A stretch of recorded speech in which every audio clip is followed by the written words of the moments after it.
Hello, xin chào các bạn đã quay trở lại với review 5 phút. Sau một chiêu tất tay đến từ không gian tê liệt chi thâm nguyên trảm của Bỉ Bỉ Đông phóng thích, thân thể của Đường Tam đã bị đánh bay ra 30 thước, đến lúc được U Minh Bạch Hổ đỡ lấy mới dừng lại được. Mà bên kia, thân thể của Bỉ Bỉ Đông dưới một kích kinh khủng nhất, khứ bất phản của Hải Thần Tam xoa kích, trong chớp mắt bị nghiền nát, hóa thành vô số các khối vỡ bay tán loạn trong không trung. Hải Thần Tam xoa kích không hề dừng lại mà tiếp tục bay về phía sau của nàng, giống như một đạo lưu tinh màu vàng bay thẳng vào đại quân của Võ Hồn Đế Quốc đang ở phía sau mấy ngàn thước. Nơi kim quan đi ra, tất cả đều biến thành một mảnh hư không rộng 10 thước, kéo dài đến tận trước tường thành của Ải Gia Lăng. Tất cả binh lính trang bị vũ trang hạng nặng của Võ Hồn Đế Quốc ở trong đường đi của dải kim quang này toàn bộ biến mất. Trong làn sương mù màu tím, thân thể bị nghiền nát của Bỉ Bỉ Đông một lần nữa hợp thể, nàng quát lên chói tai. Thành Lâm quân đoàn lui lại, kỵ binh hạng nặng, bộ binh hạng nặng nghênh địch.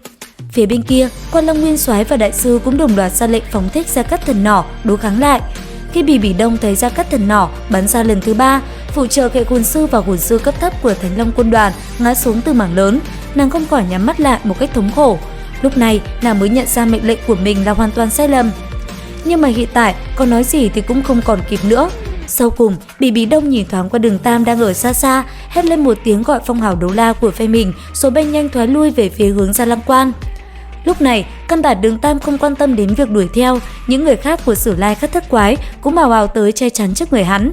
Trong nháy mắt, khi vừa bị đánh bay, hai mắt Đường Tam đã trở nên một màu đỏ quạch.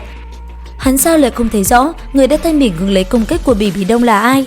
Không gian tê liệt chi thâm uyên trảm của Bỉ Bỉ Đông tuy rằng cường hãn nhưng dù sao cũng vẫn chưa đạt tới thần cấp, cho đủ sức để phá vỡ vô địch kim thân của Tiểu Vũ.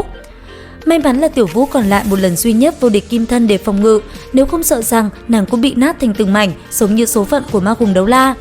Lúc này trên chiến trường cực kỳ hỗn loạn, 20 quân đoàn của đại quân Thiên Đấu Đế Quốc áp thẳng vào Gia Lăng Quan. Thành Lâm quân đoàn sau khi bị Gia Cát Thần Nỏ bắn ra 3 lượt đã tổn thất gần một nửa. Hơn nữa, lại còn sự truy kích của hơn 6.000 hồn sư của Thiên Đấu Đế Quốc, con số tử thương không ngừng tăng lên. Bỉ Bỉ Đông đã lui về đến đầu thành của Gia Lăng Quan, cho đến bây giờ nàng mới lặng lẽ ộc ra một ngụm máu tươi vào trong tay áo của mình, sắc mặt trở nên rất khó coi. Ra lệnh cho quân đoàn thiên sứ cố thủ trên đầu thành phòng ngừa quân địch công thành, ánh mắt Bỉ Bỉ Đông vừa nhìn vào tam xoa kích ngăm đen đang bình thản cắm sâu vào tới bên trong tường thành. Giọng nói đanh nghiến thập phần căm phẫn vang lên: "Đường Tam, không có thần khí, ta xem ngươi có thể làm được trò chống gì nên hồn." Sau cùng, đám hồn sư của Thánh Long quân đoàn còn sót lại dưới sự yểm hộ của 8 quân đoàn trang bị hạng nặng đã rút lui về Gia Lăng Quan vào trong thành. Không nghi ngờ gì, hồn sư có hồn lực càng cao thì trong khi rút lui lại bỏ chạy càng nhanh. Một đám người dày đặc này không thể ngăn cản bước tiến của hồn sư cấp cao, cho nên vào qua hồn sư cấp thấp của phe mình trực tiếp mạnh mẽ phá thủ một điểm. Rồi đám hồn sư cấp cao này lùi lại rất nhanh về phía sau phòng tuyến của phe mình. Cứ như vậy, đám hồn sư cấp thấp cùng đám phụ trợ Khệ Hồn Sư tự nhiên bại lộ trước mặt của Đường Gia Quân.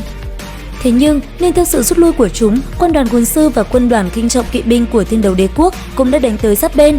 Bên kia, Sử Lai Khất Thất Quái cũng đã chạy tới gọi cùng đại sư, ông có chút lo lắng với Đường Tam.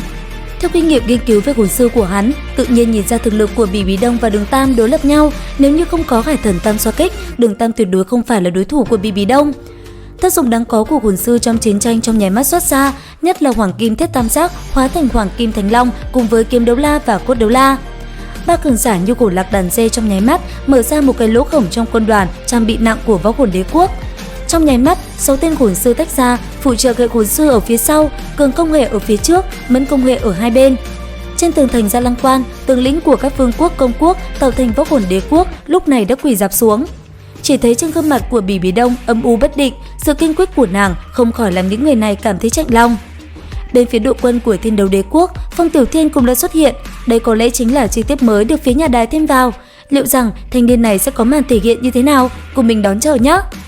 Đến đây thì cũng hết tập 228 Đấu La Đại Lục. Xin chào và hẹn gặp lại các bạn ở những video tiếp theo.